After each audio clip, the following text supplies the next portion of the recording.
జనరల్‌గా మీరు చాలా బిజీ షెడ్యూల్‌తో ఉంటారు. ఫ్లైట్స్‌లో జర్నీ చేస్తా ఉంటారు.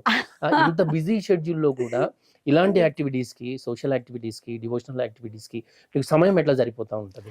నాకు చెప్తే 24 అవర్స్ ఎందుకు పెట్టారా అనిపిస్తది. పని చేస్తే బావుంటుంది గదా! హ్మ్. కొంతమందికి ఉపాధి కల్పిస్తాం గదా! నైట్ ఒక 2:00కి పడుకుంటా. యూఎస్ వర్క్ అవి ఇవి అన్నీ చూసుకొని 2 పడుకుంటే షార్ప్ 5, 5:30 అంతే ఇంకా. హ్మ్.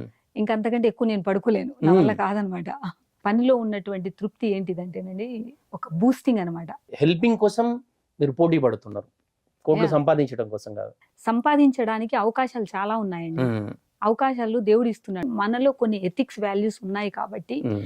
ఇంకొకరి కష్టాన్ని మనం వచ్చేసి గుర్తించి వాళ్ళు చేసిన కష్టానికి ప్రతిఫలం మనం ఇన్ టైమ్‌లో ఇస్తున్నాం కాబట్టి దానికి ఒక అర్థం ఉంది కాబట్టి నేను ఈ రకంగా ఆలోచిస్తూ ఉంటాను. డబ్బు మనం సంపాదిస్తున్నాం. కానీ మనల్ని డబ్బు సంపాదించలేదుగా. యెస్.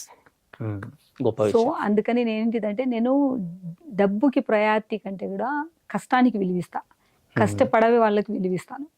సో, ఆ కష్టానికి ప్రతిఫలం ఏంటిది అంటే నాకు సాటిస్ఫాక్షనే. హ్మ్. ఇంతకు తృప్తి. ఇంతే మీరేమైనా చెప్పండి, ఎంతైనా చెప్పండి. ఆ! నేను ఇంకొకరిలో ఆ నవ్వు, ఇంకొకరిలో ఆ సంతోషం. సంతోషం చూస్తే నాకు నేనే సంతోషపడిపోతా. హ్మ్. అంటే ఇంక సింపుల్ ఇంకేం లేదు ఏం నాకు. లేదు. నాకే స్వార్థం లేదు. హ్మ్. అదొక్క స్వార్థమే నాకుండేది.